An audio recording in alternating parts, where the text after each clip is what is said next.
বিসিএর বিষয়বস্তু হলো 2019-এ সংখ্যাগরিষ্ঠতা জুড়ে শ্রমিকদের মজুরি সংক্রান্ত যে সুযোগ সুবিধাগুলো ছিল এটাকে তুলে দেওয়ার জন্য একটা আইন পাশ করেছে। 2020 সালে গিয়ে সেখানে ইন্ডাস্ট্রিয়াল ডিসপিউট অ্যাক্ট, সামাজিক নিরাপত্তা, এই জাতীয় 29টা শ্রম আইনকে সমাধি দিয়ে দিয়েছেন, অর্থাৎ তামাদি শেষ করে দিয়ে 4টা কোর্টের মধ্যে একটা কোর্ট 19-এ পাশ করিয়েছেন, বাকি 3টা কোর্ট 2020 সালে পাশ করিয়েছেন। তীব্র শ্রমিক আন্দোলন সারা দেশে ছড়িয়ে পড়ে শেষ পর্যন্ত বাধ্য হয়ে তারা এটা কার্যকরী করা থেকে বিরত থাকে।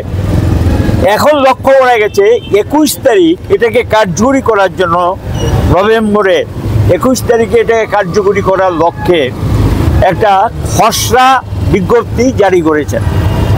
সারা দেশেই আমরা বিক্ষোভে নেমেছি, বিক্ষোভে ফেটে পড়েছে গোটা দেশ, ধর্না ঘেরাও সারা দেশে ছড়িয়ে পড়েছে আন্দোলন, যেটা আমরা কার্যকরী করতে দেব না। এটা মূলত এটা হলো গিয়ে শ্রমিকদেরকে মালিকদের দাস একটা সরকার বসে আছে দিল্লিতে এবং রাজ্যগুলিতে বিজেপি সরকার, এবং এরা মালিকদের সেবাদাস হিসেবে কাজ করছে।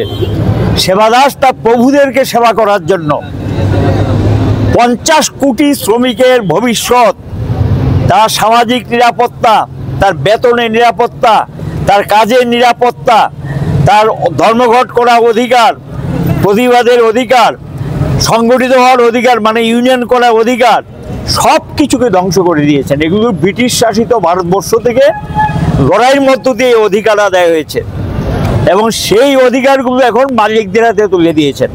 যখন খুশি তখন ছাঁটাই করতে পারবে, যা খুশি তা বেতন দিতে পারবে এবং তার বিরুদ্ধে সংগঠিতভাবে প্রতিবাদ করা যাবে না। তো অধিকার বলতে তো কিচ্ছুই রইল না।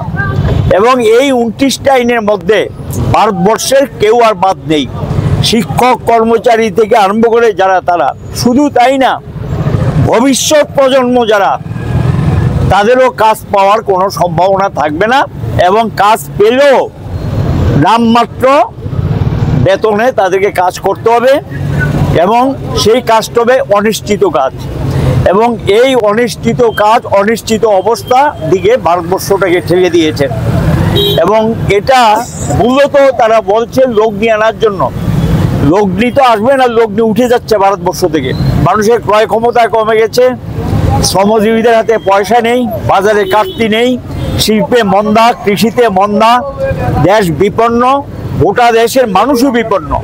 কাজেই শ্রমজীবী হিসেবে আমরা দায়িত্ব নিয়েছি এই দেশকে রক্ষা করার, মানুষকে রক্ষা করার লড়াইতে নামার জন্যই আমরা দানবীয়, এটার নাম দিয়েছি আমরা দানবীয় শ্রমকোট। এই শ্রমকোটকে বাতিল করার দাবিতে রাস্তায় নামছি। এই লড়াই তীব্র প্রতিরোধের সংগ্রাম হয়ে উঠবে এবং এই লড়াইয়ের মধ্য দিয়ে হয়তোবা সরকারের টনক নড়বে এবং রাজনৈতিক লড়াইতে পরিণত হবে। লড়াইটা ছিল আর্থিক, যদি সরকার এটাকে বন্ধ না করে এই লড়াই আমাদের স্লোগান তুলতে হবে, এই সরকারকে চলতে দেওয়া যায় না। এটা দেশের জনগণের, শ্রমজীবী গরিব মানুষের চরম স্বার্থ বিরোধী একটা দানবীয় সরকার। এটার বিরুদ্ধে মানুষকে নিয়ে আমরা রাস্তায় রুখব এবং লড়াইটা ছিল আন্দোলনের, ভবিষ্যতে আন্দোলন হবে প্রতিরোধের সংগ্রাম। প্রতিবাদ থেকে প্রতিরোধের দিকে যাচ্ছি আমরা। এবং পরিষ্কার কথা, গোটা দেশে একটা বিদ্রোহের রূপ নিয়েছে শ্রমজীবীদের মধ্যে। কেন?